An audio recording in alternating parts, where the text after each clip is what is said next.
Pour le second tour des élections législatives de ce dimanche 19 juin, la 9e circonscription du Pas-de-Calais verra s'affronter la députée sortante de la majorité présidentielle Marguerite Després-Audebert et la candidate extérieure du Rassemblement national, Caroline Parmentier.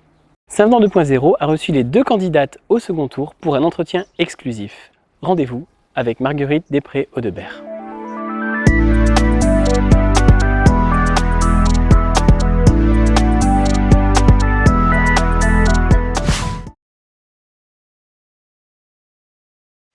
Avec mon équipe, on a fait du porte-à-porte pendant 3 semaines. C'était instructif, c'était nécessaire. On était les seuls à être sur le terrain. Donc c'était un peu compliqué quand même parce qu'avec les week-ends de Pentecôte, d'Ascension, il y avait quand même pas mal de portes closes, de gens qui étaient peut-être en vacances. Mais quand on nous a ouvert la porte, on était plutôt bien accueillis et on a pu avoir un dialogue avec les citoyens. Donc j'ai trouvé que c'était une campagne enrichissante. Et puis les gens ont exposé un petit peu se sont déboutonnés un petit peu et ça m'a beaucoup plu. Et les citoyens sont quand même inquiets de la situation, inquiets de la situation qui est aux portes de l'Europe. Bon, ils se font du souci pour leur pouvoir d'achat, ça c'est le leitmotiv, et donc on va essayer d'y remédier. Donc on a entendu tout ça. Globalement, on a aussi vu une France qui va bien. Une France qui entreprend. On a vu des familles actives. Voilà, c'est pour ça que je vous disais que c'était assez réconfortant et rafraîchissant. Un petit peu les deux. Parce que 15 candidats, c'est vraiment beaucoup. C'est même un peu trop parce que les citoyens perdent de leurs repères, surtout qu'il y a vraiment des micro-partis. Cette loi sur le financement des partis génère tout cet appétit pour les élections législatives. Et je pense qu'il faudra quand même regarder ça de plus près. Parce qu'on fait des élections, c'est pour les électeurs, c'est pas pour les partis ni pour les élus. Moi, je suis heureuse d'être parmi les 421 candidats qui ont passé le cap du premier tour, qui se retrouvent au second tour. Et puis là, maintenant, il y a quand même une clarification pour le second tour, parce qu'on n'est plus que 2. Donc, pour les citoyens, ce sera plus facile de décider. Et je pense qu'ils vont être plus motivés pour se déplacer pour le second tour. Alors, autant le RN est homogène avec un corpus idéologique qui est incarné ici par la candidate que j'affronte, parce que cette dame a travaillé 30 ans dans un journal identifié d'extrême droite, donc elle a quand même, à mon avis, l'esprit bien formaté, et nous, on est vraiment clairement en opposition avec cette idéologie.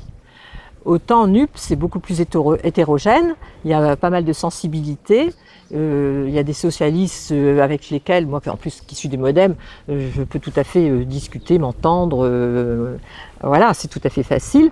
Bon, il y a des gens qui appartiennent à des partis qui sont identifiés, qui sont tout à fait respectables, et les écologistes bien sûr aussi, même les communistes, on peut facilement dialoguer avec eux. Bon, il y a certains insoumis, c'est un peu plus compliqué parce qu'ils ont parfois une attitude répréhensible. Mais à choisir, moi je ne choisis certainement pas le FN. Enfin le RN, pardon. Dans le territoire, réduire les fractures, ça c'est vraiment un objectif qui me semble essentiel. On a toujours un problème économique dans le territoire, donc l'objectif de plein emploi que veut le président de la République, il s'applique vraiment à notre territoire. Tant qu'on n'a pas encore baissé le chômage, ça va mieux, mais on est encore au-dessus de la moyenne nationale. Donc mon objectif, c'est qu'on soit au moins équivalent à la moyenne nationale. Voilà, parce que pour résoudre le problème du pouvoir d'achat, il faut que les gens aient un travail. C'est la première condition. Après, pour résoudre le problème du pouvoir d'achat, l'idée aussi, c'est de dépenser moins et surtout mieux. On sait très bien que dans le territoire, la thématique la voiture est très présente dans le budget des ménages. Parce que pour aller travailler, il faut se déplacer souvent en voiture parce qu'on n'a pas de mode doux. Donc c'est vraiment handicapant et parfois il y a même plusieurs voitures. Donc ça pèse de plus en plus dans le budget avec la flambée de l'énergie. Et également en ce qui concerne le logement. Vous savez, quand on habite 2450 rue de l'Éclème à Bunes par exemple, on est forcément à 3 km de la baguette.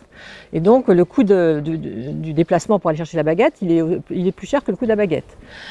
Donc il faut y réfléchir, il faut trouver d'autres moyens de s'approvisionner ou de circuler. Ça, c'est vraiment une thématique qui va être importante dans le territoire. Ce qui m'intéresse aussi, c'est évidemment, ce qui est lié, c'est la lutte contre la pauvreté qui est encore présente dans ce territoire. Et idem pour les indicateurs de santé, j'espère que mon challenge, c'est qu'ils s'améliorent. Donc là-dessus, il faut mettre l'accent sur la prévention. Ça, c'est très important pour une amélioration des indicateurs de santé. Et puis, il y a aussi 2 thèmes qui me tiennent à cœur. C'est la formation, vraiment que même les salariés continuent à se former tout au long de la vie. Ça, c'est pas encore ancré dans les têtes. Et aussi la lutte contre l'illettrisme. En fait, mon objectif, c'est de tirer vers le haut la population. Ça me tient à cœur. En ce qui concerne le programme du président de la République au niveau national, moi, je pense à mes enfants et ma petite fille qui a 11 mois. Donc, dans ce cadre-là, l'environnement, la transition écologique et énergétique, c'est essentiel d'aller plus vite et plus fort.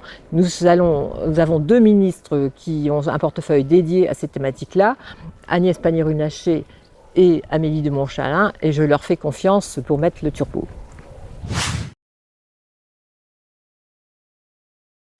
Les 2 en fait, évidemment. 50% territoire, car il faut toujours être inspiré par les gens, on s'engage pour eux, pas pour soi. Et puis 50%, je dirais pas étiquette, mais plutôt valeur.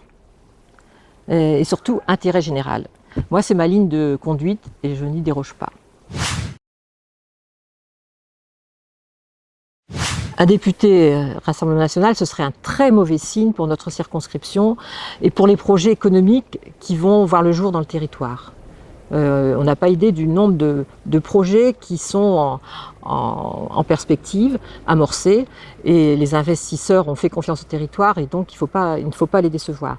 Il faut aussi penser à l'avenir de nos enfants. Ça passe par le développement économique et puis la transition écologique et le programme sérieux, réalisable et juste pour tous du projet de la majorité présidentielle autour du président Macron doit être mis en œuvre par Madame Borne, mais avec une majorité solide à l'Assemblée nationale. Et puis aussi, je veux attirer l'attention des électeurs sur la situation quand même difficile aux portes de l'Europe, la situation instable que nous connaissons depuis plusieurs années. Ce contexte géopolitique doit faire réfléchir et donc doit inviter à voter avec discernement. Et enfin, je fais un appel à la mobilisation et au rassemblement de toutes les bonnes volontés, de toutes les forces vives du territoire. Je tends la main à mes adversaires du premier tour, et notamment ceux qui sont proches, parce que pour moi, seul compte l'avenir du territoire. Ce qui nous unit est plus fort que ce qui nous divise.